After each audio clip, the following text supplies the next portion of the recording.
नमस्कार, मैं हूं अखिल पाराशर। आप देख रहे हैं देश दुनिया की खास खबरों का एक विशेष कार्यक्रम न्यूज फोकस।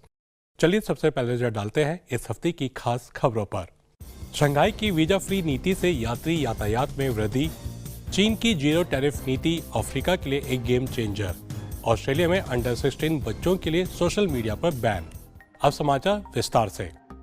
चीन द्वारा नई वीजा फ्री नीति लागू किए जाने के बाद से शंघाई पुडोंग अंतर्राष्ट्रीय हवाई अड्डे पर यात्रियों की संख्या दोगुनी हो गई है। 30 नवंबर से जापान और कई यूरोपीय देशों सहित 38 देशों के लोग बिना वीजा के 30 दिनों तक चीन की यात्रा कर सकते हैं। हवाई अड्डे ने नई और स्मार्ट तकनीक के साथ प्रवेश को आसान बना दिया है, जिससे एवरेज वेटिंग टाइम आधे से कम हो गया है। दरअसल इस कदम का उद्देश्य ट्रैवल, बिजनेस और टूरिज्म को बढ़ाना है, जिससे शंघाई की ग्लोबल ट्रैवल हब के रूप में भूमिका और मजबूत होगी। चीन की अनाज कंपनियों ने 12 करोड़ टन शरद ऋतु की फसलें खरीदी है, जिससे चावल, मक्का और सोयाबीन की कीमतों को स्थिर रखने में मदद मिली है। न्यूनतम खरीद मूल्य की नीतियों और हनान और हेलोंगचांग जैसे प्रांतों में 200 से अधिक खरीद स्टेशनों ने किसानों के लिए अपनी फसल बेचना आसान बना दिया है। पशु आहार की बढ़ती मांग मक्का और सोयाबीन की खरीद में रुचि बढ़ा रही है। चीनी अधिकारियों ने बताया कि मूल्य स्थिर करने के कार्यक्रम के माध्यम से 18 लाख टन से अधिक चावल खरीदा गया है, जो निष्पक्ष बाजार प्रथाओं का समर्थन करता है और किसानों को फायदा पहुंचाता है। चीन की सबसे कम विकसित देशों के लिए जीरो टैरिफ नीति अफ्रीका के लिए गेम चेंजर साबित हो रही है। यह नीति अफ्रीकी निर्यात में सुधार ला रही है। सेनेगल के व्यवसायी अमास्मा डियोफ जैसे उद्यमी ईवू के विशाल कमोडिटी बाजार में खूब फल फूल रहे हैं। अमास्मा डियोफ मूंगफली जैसे सामान का निर्यात कर रहे हैं, जबकि चीनी उत्पादों का आयात कर रहे हैं। यह नीति व्यापार संतुलन को बेहतर बनाने में मदद करती है और अफ्रीकी निर्यातकों के लिए व्यापार की संभावना को दोगुना करती है। चीन के हुनान प्रांत के 17 वर्षीय ग्रामीण लड़के चांग सीचिए ने ऑनलाइन संसाधनों और अपने स्कूल की मदद से रॉकेट बनाना सीखा है। चीन के अंतरिक्ष कार्यक्रम से प्रेरित होकर चांग ने रॉकेट डिजाइन करने और लॉन्च करने के लिए फिजिक्स और केमिस्ट्री की नॉलेज का उपयोग किया, यहाँ तक कि अपने क्लासमेट्स के साथ मिलकर काम किया। अपने स्कूल से मिलने वाले फंड से वह चीन के अंतरिक्ष उद्योग की मदद के लिए एरोस्पेस की पढ़ाई करने की योजना बना रहा है। उसकी कहानी बताती है कि जिज्ञासा, शिक्षा और नवाचार किस तरह से जीवन बदल सकते हैं। बुसान में संयुक्त राष्ट्र की 5वीं अंतर सरकारी वार्ता समिति के सत्र में प्लास्टिक प्रदूषण से निपटने के लिए एक संधि की तत्काल आवश्यकता पर जोर दिया गया। एक्सपर्ट्स ने चौंका देने वाले ग्लोबल प्लास्टिक वेस्ट आंकड़ों और पर्यावरण पर पड़ने वाले प्रभावों, खासतौर से महासागरों पर पड़ने वाले प्रभावों पर प्रकाश डाला।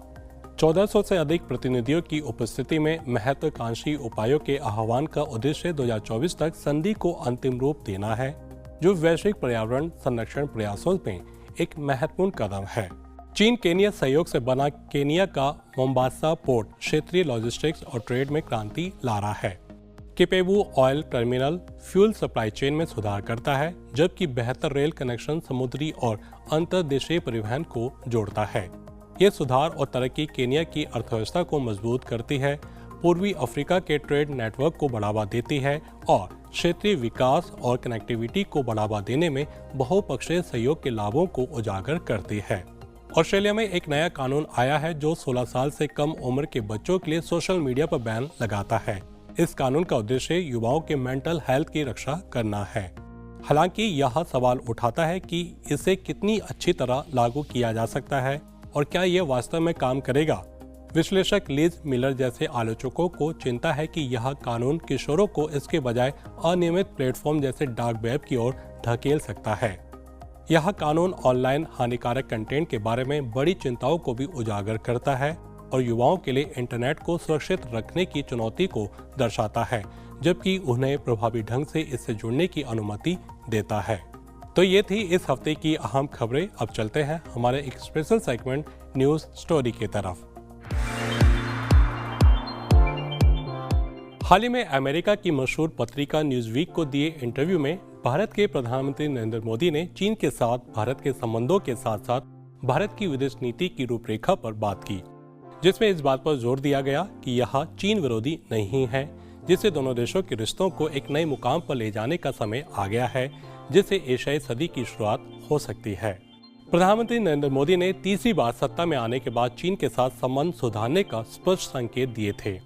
भारत सरकार ने महसूस किया कि आर्थिक और क्षेत्रीय हितों को ध्यान में रखते हुए चीन के साथ संवाद को नए सिरे से शुरू करना जरूरी है। भारत और चीन के बीच स्थिर और शांतिपूर्ण संबंध न केवल दोनों देशों के लिए बल्कि पूरे क्षेत्र और दुनिया के लिए भी जरूरी है। इस रणनीति के तहत दोनों देशों ने धीरे धीरे उच्च स्तरीय कूटनीति में कदम बढ़ाए। जुलाई में अस्थाना और नवंबर में रियो द जेनेरियो में भारतीय विदेश मंत्री एस जयशंकर और चीनी विदेश मंत्री वांग यी की मुलाकातों ने इस प्रक्रिया को आगे बढ़ाया। वहीं इन नीतिगत बयानों पर चीन की प्रतिक्रिया यह रही कि चीन भारत सीमा गतिरोध को हल करने की दिशा में दोनों पक्षों ने निकट संचार बनाते हुए बहुत सकारात्मक तरक्की की है। चीन का मानना है कि मजबूत संबंध दोनों देशों के हितों में है और क्षेत्र और उससे परे शांति और विकास को बढ़ावा देते हैं। दरअसल भारत और चीन का इतिहास गहरे सांस्कृतिक और आर्थिक रिश्तों से भरा है। पिछले कुछ दशकों में कई एक्सपर्ट्स ने एशियाई सदी की बात की है, जिसका मतलब है कि एशिया फिर से दुनिया की अर्थव्यवस्था और राजनीति में बड़ा रोल निभाएगा और वर्ल्ड ऑर्डर को प्रभावित करेगा। भारत और चीन पहले से ही ब्रिक्स में नए वर्ल्ड ऑर्डर को आकार देने के लिए मिलकर काम कर रहे हैं। 23 अक्टूबर को रूस के कजान में प्रधानमंत्री नरेंद्र मोदी और चीन के राष्ट्रपति शी जिनपिंग की एक अहम मुलाकात हुई। माना गया कि इस बैठक का उद्देश्य भारत और चीन के बीच बिगड़ते संबंधों को फिर से पटरी पर लाना था, खासतौर से साल 2020 के गलवान संघर्ष के बाद से जो दरारें आई थी उन्हें भरने का। वहीं ब्रिक्स की विभिन्न मीटिंग्स के दौरान रूस कह चुका है कि एशिया की शांति और स्थिरता के लिए भारत और चीन के संबंध सामान्य होना जरूरी है। ब्राजील, रूस, भारत, चीन और दक्षिण अफ्रीका के सदस्यों वाले मौजूदा ब्रिक्स ने 5 नए सदस्यों का स्वागत किया। मिस्र, इथियोपिया, ईरान, सऊदी अरब और संयुक्त अरब अमीरात। यह गुट पहले से ही विश्व जीडीपी का 29%, विश्व तेल उत्पादन का 43%, विश्व की जनसंख्या का 46% और वैश्विक निर्यात का 25% प्रतिनिधित्व करता है। लगभग 35 अन्य देशों ने इसमें शामिल होने में रुचि दिखाई है।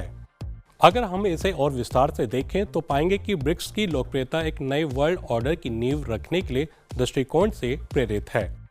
ब्रिक्स सदस्यों के बीच एक उभरती हुई आम सहमति यह है कि वैश्विक वित्तीय और शासन प्रणाली या अंतर्राष्ट्रीय व्यवस्था काम नहीं कर रही है और एक नई व्यवस्था की आवश्यकता है। उनका साझा एजेंडा फाइनेंस, विकास और व्यापार के मुद्दों के इर्द गिर्द एकजुट होना है। इस सहयोग का एक महत्वपूर्ण परिणाम ब्रिक्स देशों और अन्य भागीदारों के बीच स्थानीय मुद्राओं में व्यापार को बढ़ावा देना है। ब्रिक्स का न्यू डेवलपमेंट बैंक यानी नव विकास बैंक पहले से ही चीनी युआन में कर्ज देना शुरू कर चुका है और उसने घोषणा की है कि वह दक्षिण अफ्रीका और ब्राजील की मुद्राओं में भी ऐसा करेगा। यह कदम G7 देशों की आर्थिक ताकत को चुनौती देता है। ये सभी देश एक समान भविष्य चाहते हैं और उन्होंने 2023 में जोहान्सबर्ग में ब्रिक्स शिखर सम्मेलन में संकेत दिया कि G7 के प्रभुत्व वाले संस्थानों के बाहर विकल्प फल फूल रहे हैं और उनका लाभ उठाने के लिए तैयार हैं। संयुक्त राष्ट्र सुरक्षा परिषद, वर्ल्ड बैंक, IMF और WTO सहित मौजूदा वैश्विक संस्थानों के सुधार पर ब्रिक्स नीति दस्तावेजों के विस्तार पर नया जोर दिया गया है। ब्रिक्स संयुक्त राष्ट्र के भीतर मतदान पैटर्न को आकार देगा और कृषि उत्पादन, खाद्य सुरक्षा, डिजिटल अर्थव्यवस्था, सेवाओं में व्यापार और नई औद्योगिक क्रांति सहित अपनी आम चिंता के उपेक्षित क्षेत्रों पर संस्थागत ढांचे विकसित कर रहा है। इन वोटों का उपयोग संयुक्त राष्ट्र और संबंधित संस्थाओं में एजेंडा निर्धारण को प्रभावित करने के लिए तेजी से किया जाएगा। वैश्विक संपदा और प्रभाव एशिया की ओर आकर्षित हो रहे हैं और ब्रिक्स, शंघाई सहयोग संगठन और आसियान जैसे समूह एक दूसरे से जुड़ रहे हैं। भविष्य में उनके एक दूसरे से और अधिक जुड़ने की संभावना है। एशिया पश्चिम से बहुत अलग रूप से एक साथ आ रहा है। एशिया अपना खुद का रास्ता खोज रहा है जो पश्चिम से बिल्कुल अलग है। सदियों से भारत और चीन दो प्राचीन सभ्यताएं जो अब दुनिया के सबसे तेजी से विकासशील देशों में से हैं, एक दूसरे के साथ शांतिपूर्वक रह रही हैं।